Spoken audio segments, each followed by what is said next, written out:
У берега пруда, на склонившейся ветке ивы, чуть приспустив крылья, стоит изящная синегрудая птица и, почти не раскрывая клюва, щебечет бессвязную песенку, в которой угадываются звуки сверчка, пение синицы, трели соловья, стрекотание кузнечика.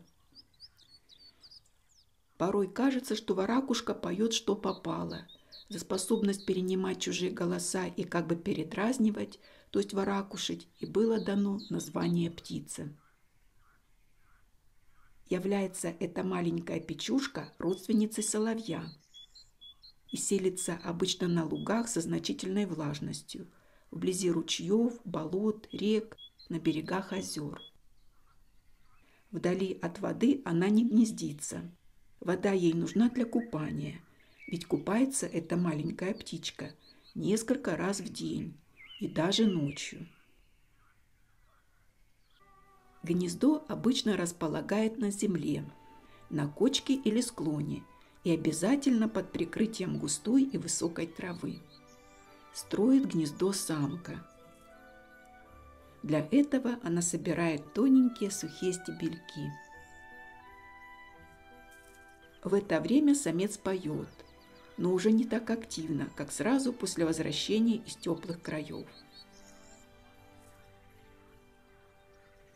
Возвращаются воракушки из года в год в одно и то же место, и каждую весну пара воссоединяется.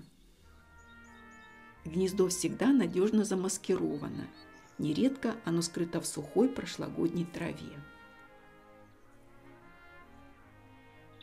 Откладывает воракушка от 4 до 7 серо-зеленых с бурыми пятнышками яиц. Пока самка насиживает, самец кормит ее и охраняет территорию. Внешне самцы и самки отличаются. Горло и зоб у самца синие с рыжим или белым пятном посередине, называемым звездой. У самок окраска куда более скромная.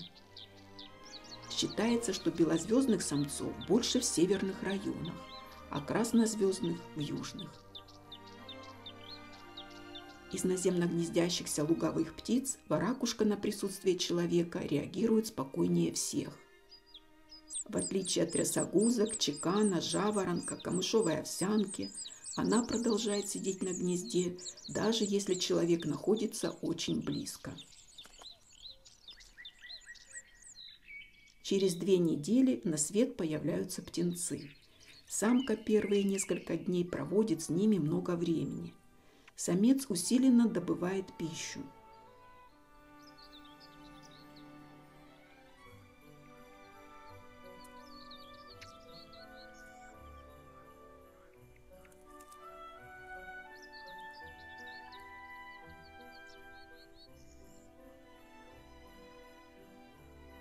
Чуть позже подрастающее поколение кормят оба родителя. Питаются воракушки насекомыми, преимущественно жуками и их личинками. Этим же кормят птенцов.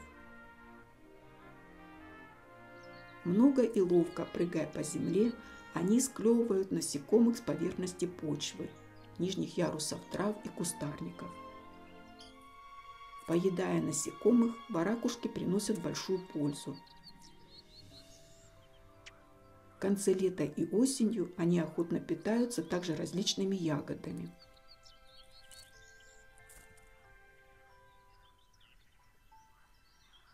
В 2-недельном возрасте птенцы покидают гнездо. Летать они еще не умеют и ловко прячутся в траве где-то неподалеку. Родители еще в течение нескольких дней докармливают их.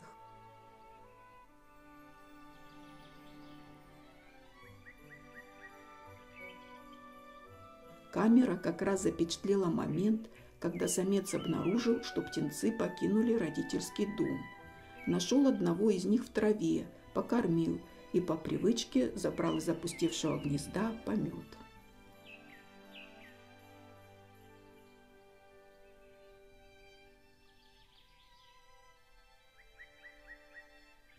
Молодые воракушки расцветкой отличаются от взрослых птиц.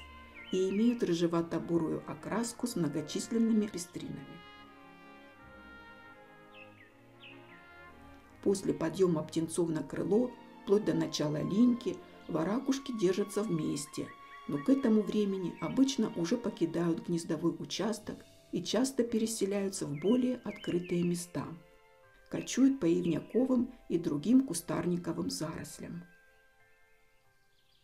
В конце августа, начале сентября воракушки поодиночке, но всегда одновременно с сородичами, улетают в теплые края, чтобы будущей весной вернуться в те места, где они когда-то родились.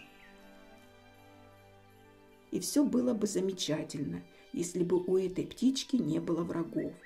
А врагов у нее предостаточно. Она может стать жертвой, например, сокола, ястреба, норки, но главный ее враг – это человек. Ранней весной в лугах люди поджигают траву.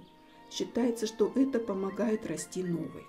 Но это наносит непоправимый вред многим видам птиц, в том числе и воракушке.